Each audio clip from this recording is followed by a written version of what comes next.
Yeah.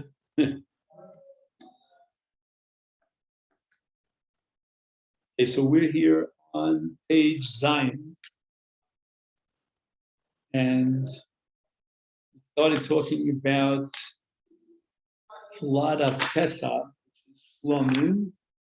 I'm not sure if we completed that discussion. Do you remember by any chance? I don't think we did.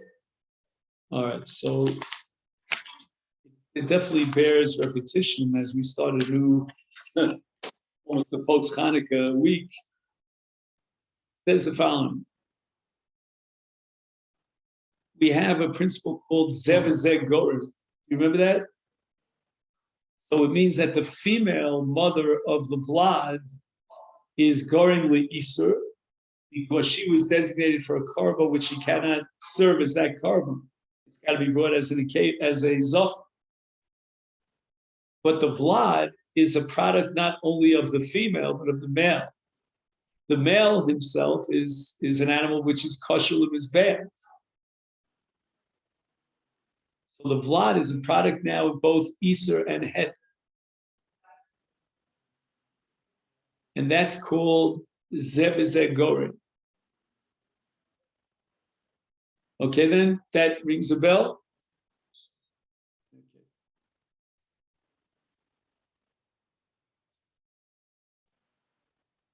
So the paragraph about Zevazeg Gorim, I believe, is the paragraph that says Aleph, but not the first Aleph, but the second Aleph. That's a little bit after Korban Pesach. The title here is Vlodo Shel Isuri Mizbeach. So let's say, for example, you have a behema nirvas, shenirva liachar ibura.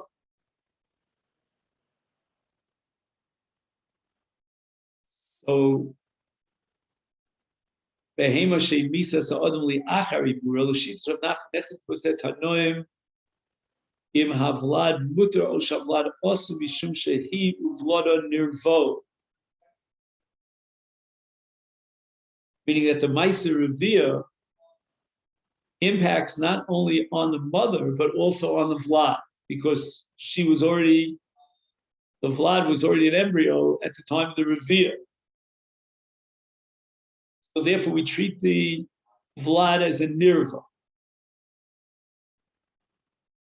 And the same thing with regard to Hemisa, that the killer animal is not just the mother, but the mother and the Vlad together. That's the shita of Rav Nachman. So basically, according to Rav Nachman, we have machlokas tanoim in a case where the revia took place after the ibur, whether or not that revia relates to the ubar as well.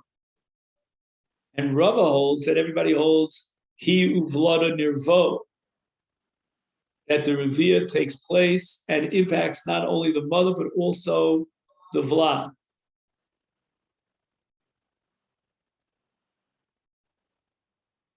Now we're going to fast forward for a moment to paragraph base. And this is going to be the issue that we began touching upon last week, and that is Beimish and Nirva Beimisa Kodem Ibura.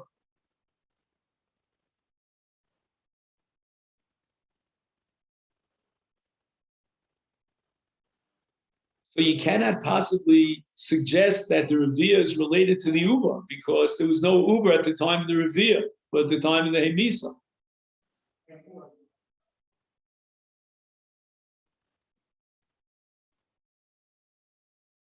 Okay, so that's not an issue. The issue could be, what's the status of a Vlad of a psul mizbeach, namely of a nirva. L'shitas Rav Nachman, havlad muter.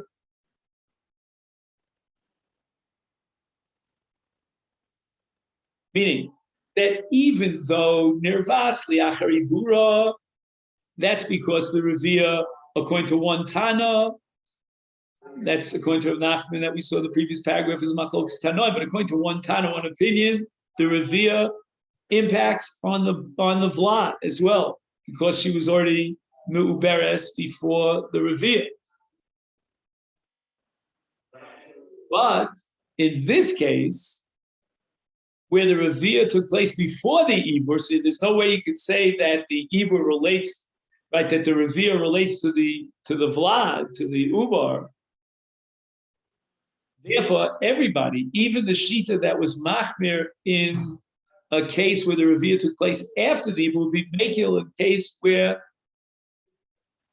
in a case where the Revia took place before the Ibur.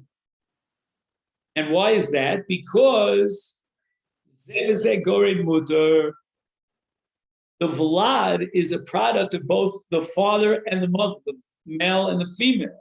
And even though the female is a psul mizbeach within nirvas, the father is not a psul mizbeach.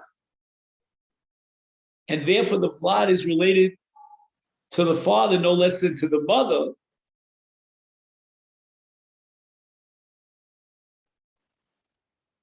And therefore, everybody agrees that Zevazeh Gorim is mutter. So the Shita Rav Nachman would have it that the only machlokas tanoim about the Vlad of a Nirva only applies when the Ibur took place before the Revia, such that now one Tana is of the opinion that the Uber participated in quotation marks in the Maisa Revia.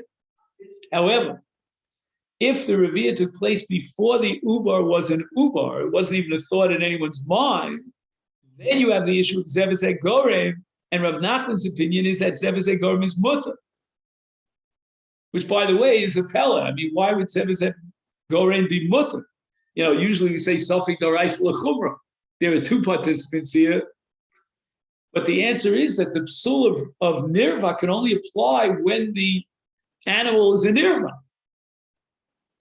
or is born to a nirva, but here it's not born to a nirva. It's an all or nothing proposition. If the nirva now produces the vlad, that's one story. But you can't say that the nirva produces the vlad because it takes two. We need the zachar as well. Rav, on the other hand, holds that this issue of Zevazeh Gorim is a machlokas tanoim, and therefore, according to Rava, in the case where the mother was already a psula, she was already a nirvas before she became pregnant, then one man the Yomer says Zevazeh Gorim is us. We're going to attribute the vlad to the mother no less than to the father. That's enough to generate an isur lemizbeach. When we come ein chilik b'dor bei nirva kom shektisha or le'achar ektisha.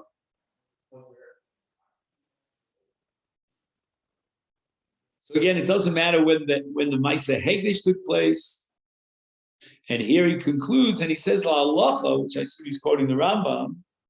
Let's see, Kufnun Aleph, which is probably on the slide here somewhere. Okay, he quotes the Gemara in the Rambam. La Halacha Vlad Osu. No. La Halacha Vlad Mut. So in the issue of a Mu'uberes, she's already has the Vlad in her womb, and then she does the Revia. We're going to pass the L'chumra that the Vlad has the same status because of a Rovea, because it participated in the Maisa Revia. But in the second issue, where the Ubar came into existence after the Revia, then we're going to pass in that Zevazeh Gorim is mut.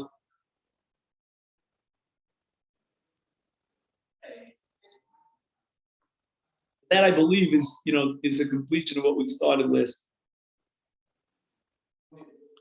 Now we have a Lishna Achrina, what we call a Lishna Basra in the different transmission. Achlokas Rava, Rav Nachman, Eina B'nirva Kodem Ibura Uli Achar Ibura. Until now, we said that whether the Revia took place before the Hegdesh or after the Hegdesh, that's irrelevant. It's all a question of when did the Revia take place. Did the Revia take place before the Ibur or after the Ibur? No.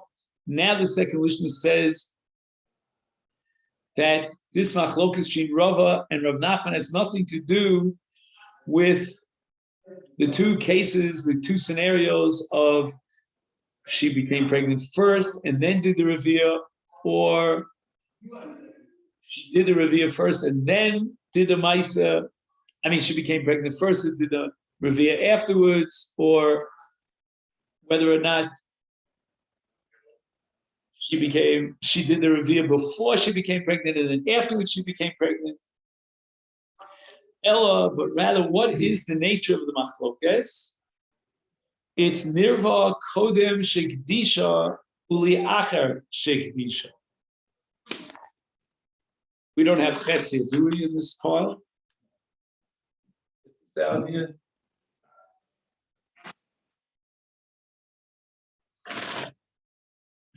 So the issue now that divides Rava and Rav Nachman, according to the Lishna Basra, is a totally different issue.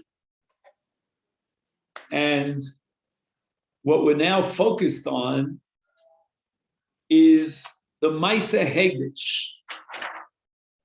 And when did the Maisa Hegdesh take place? And what was its relationship to the Nirva? So let's start with Rav Nachman's sheet. Rav Nachman's of the opinion that first the Hegdesh took place, and then the Revia took place. And on that we have a machlokas tanoim. If the Revia took place before the Hegdesh, then everybody agrees that it's mut. Let's try to see if we can digest that. If the Revia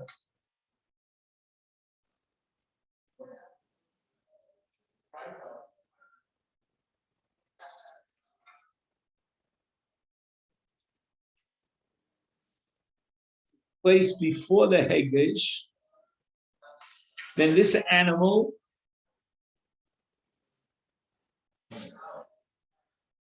at the time of the Hegdesh was already a nirva.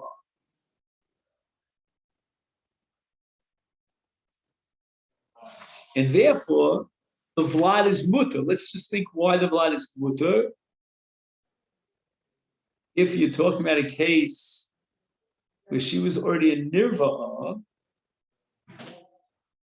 why is the vlad mutter in this case?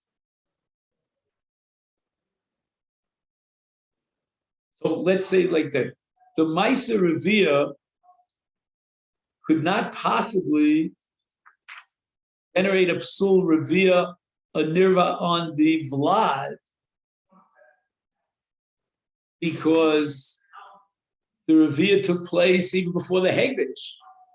So that Revia has no impact on the Vlad. When is there an issue of the status of the Vlad, and maybe the Vlad is it also possible of his path like a Revia? That's only when the animal was already Hegdesh and then did a Maisa Revia, and now you can discuss whether that Maisa Revia relates to the Vlad as well. Why? Because the Behemas Kodesh, Lemizbeach, now did a Revia, or was a victim of a Revia, whatever it might be. And as a result, that psul of Revia might be passed on to the Vlad. And that's going to be machlokas tanoim, whether the psul Revia is going to be passed on to the Vlad. But again, let's just go over this one more time. According to Rav Nachman, in a case where the Revia took place before the Hegdesh, that Revia has no relationship and no impact on the Vlad at all. Everybody would agree the Vlad is mut. L'Rava, on the other hand, machlokosam b'nirva kodem hegdish. The Revia took place before the hegdish. And again, there's one Tana that's going to say the Vlad is mutter because the Revia in no way could have related to the Vlad if the mother was not even, she was not even hegdish. She wasn't even designated to the Mizbeach.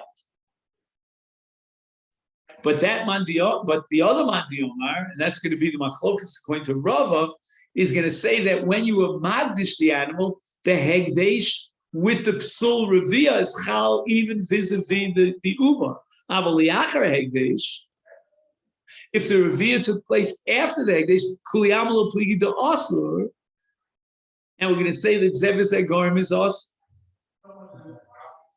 Now, until now, we've been discussing a case where the animal was sanctified for the Mizbeach and it became possible as a result of Revia.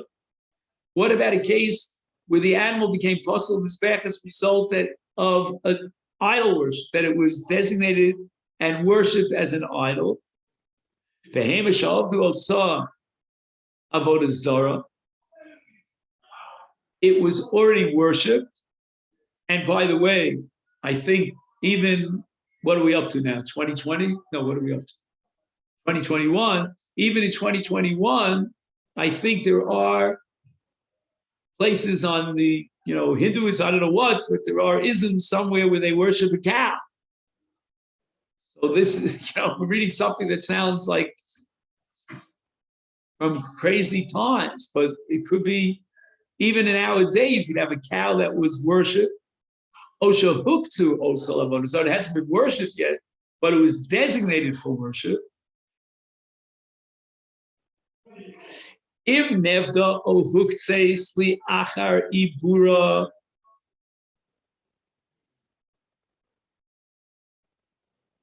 So it means the mother was already pregnant when she was worshipped or designated for worship. It's nechluku bazesh te lashonos b'gemara.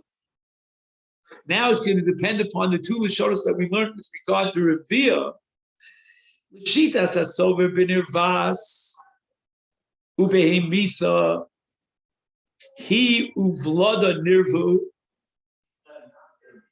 Right, the Revia took place after the pregnancy, so that's called the Achari Bura. And we said that that's a machlokas tanoim, whether or not the Revia was just the action of the mother, or it includes the Vlad, and the Vlad is also part of the Revia. So too here in Avodah Zarah, the Vlad, insofar as part of the mother's body, is considered part of the Avodah Zarah. According to that Mandi Omar.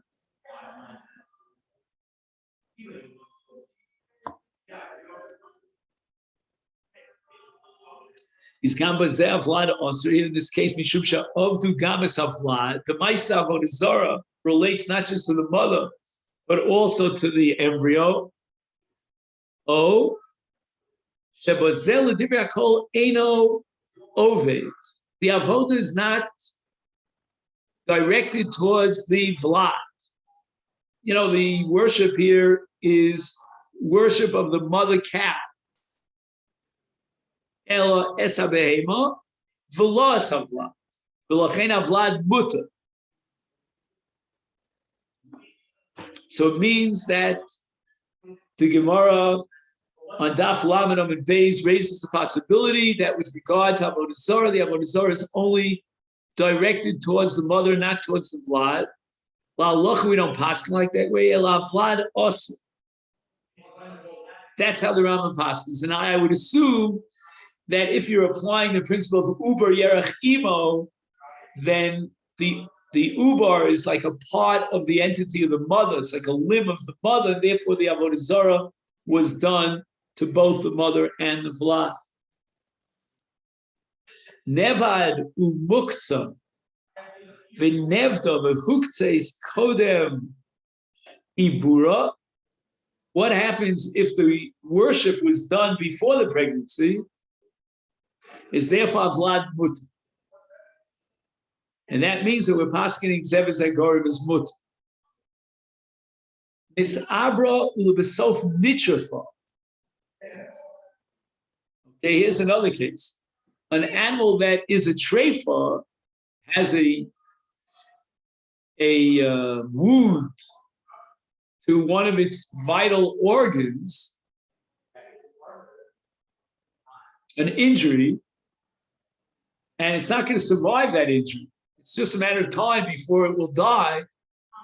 That treifa is pasul of his bad.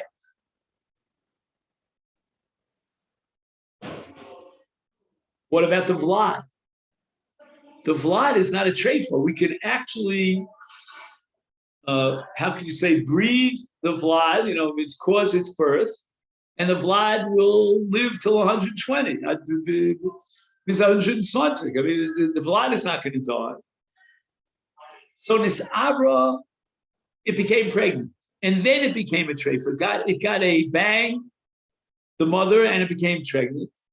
L'shitas HaGemara b'Tmura, according to the Gemara Masechta Tmura, Hadin bozek monis abra u'basof nirva. Just like we said in Revia, that if the animal is pregnant and then it did the Revia, then both the ubar inside the mother's womb and the mother both participate in the Revia, and even the vlad is also. Gam bozeh yesh lomer shatreifus chal gam b'vlad. The status of the animal is a treifa, and the injury to the mother took place when the mother was pregnant. That injury, like Revia, is related to the entire animal, including the vlad, and the vlad also has the status of treifa. Das Rava Pirshu Arishonim Shaladivri Akol Ein Chal Tarfus Bevlad. And even though Rava was the machmir, but here will be mekil. Kevan shetreifus pluya b'kach she'enu bria ve'ena chaya v'avlad arein chayu bar. Interesting. When you talk about a legal action, or to be more precise, an illegal action like Revia or like Avodah Zarah, you can talk about the vlad in a neutral kind of context. And the avodah of Avodah Zarah or the Revia could be related to the animal as a whole, including the vlad. The vlad is therefore a nevad or a nirva. But when you're talking about treifus is something that's related in a singular way to the mother who has an injury to one of her vital organs. The vlad is perfectly healthy. And even Rava, who's machmir, and he assumes that according to everyone, the Revia is chal even on the ubar, because the animal, the mother, was muberes before the nirva. He would agree here that the treifa affects the mother exclusively and not the vlad.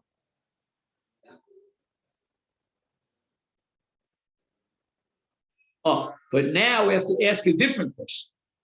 What happens if the mother became a treifa before she became pregnant? So her status vis-a-vis the mizbeach was a psul, because the treifa is pasul in mizbeach. Now she becomes pregnant. He says, "Adin bozek nirva besof nisabra." Now we have to equate it with the case of a revia that took place before the vlad was born. Here too, also it was nitcher for ula besof nisabra, and in a case where there was a psul chal on the mother before she became pregnant, the question is always whether that psul is transferred over to the vlad. And that depends upon Zev Zegnon. Now we have another case of a psul mizbeach, and we want to know whether or not it's transferred and transposed onto the vlad. And that's called esnan umechir kelef, which basically means that a man had a relationship with a harlot, and for payment, he would give this animal. So this animal is designated as an esnan zona. As payment for the zona, the Torah says, that's despicable. I don't want that animal on my mizbeach. And Mechir Kelev has to do with an animal that was purchased with the monies of a dog, meaning some sort of a swap. What's the status of the Vlados in these cases? And here we have a Chiddush. He says it's based on the Rambam, who in turn bases it on a sugya in Tmura Daf Lamed, Avlados Mutar.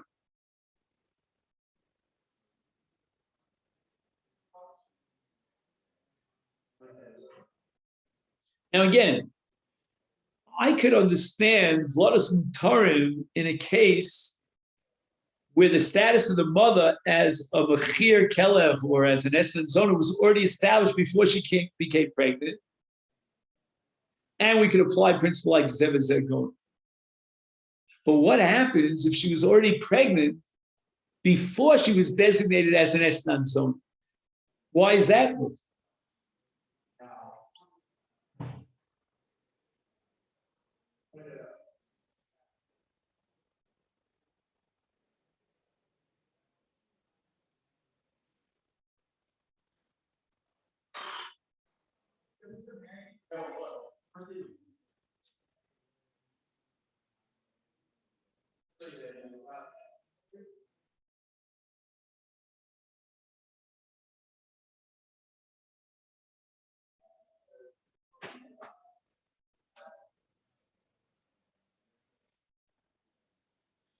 In other words, what I'm asking is, why doesn't the psul of Esnan Zona that's chal now, why doesn't it get transferred over to the Vlad?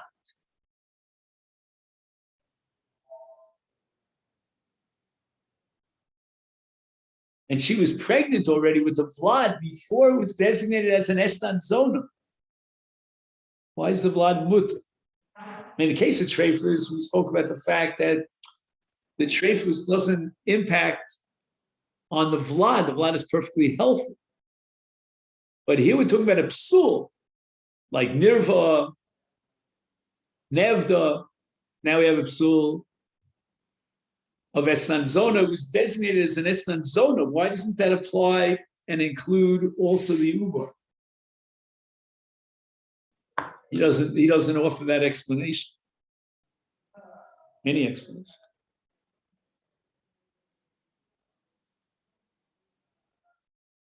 I mean, I could say something, but it's very iffy.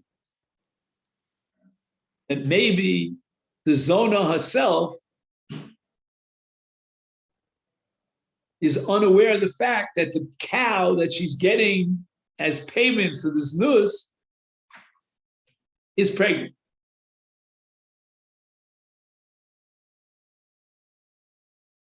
Well, let me ask you a different question. I mean, if you were buying a cow, and when was the last time you bought a cow? Don's laughing, that's good. Would you pay more for a pregnant cow? I'm not a farmer, but I would assume that the value of the cow is increased by the fact that it's pregnant, no? Can you Google that for me? What do you say, Steve? I would think so. Get two for the price of one.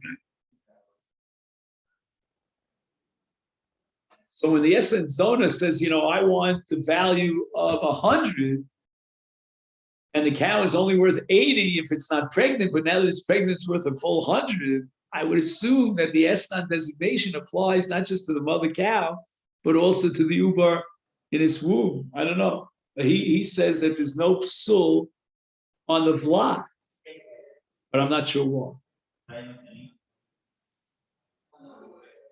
Okay. What else do we have? Karbonos ksherim shenifsalu yesh mehem sha'af liachar shenifsalu lo poka kedusha saguf shalahem. V'yesh kedusha saguf shalahem poka. He says there are two categories of animals that become disqualified for the mizbeach. One is where the psul is so fundamental and far-reaching that it undermines the status of the animal as kadosh, as kedusha guf. And in other cases, No, lo paka kedusha saguf. The kedusha saguf is still in place. Again, even though you can't bring it on the mizbeach, but there's still an inherent kedusha saguf. V'chein behemos chulin apsulim la'akrova. Obviously, you can't bring a behemos chulin onto the mizbeach. Yesh mehem shemikdishu osam lemizbeach lo chal b'hem ha'hegdish.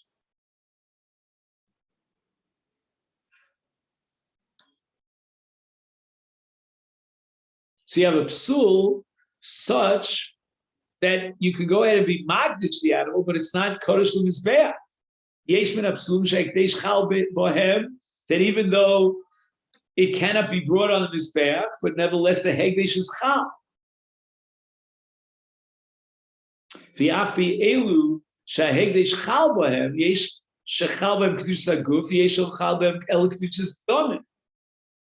So basically, this paragraph is an introduction to what we're about to learn, and there are all sorts of categories of psulim that we have to go through one by one and determine whether or not paka kedush saguf or lo paka kedush saguf. So Mirza Hashem, that's what we should focus our attention on tomorrow. Let me just give this to you. If you're up to making a photocopy later, that's good. And see if you can get the footnotes. I mean, that's not easy. Yeah. Okay,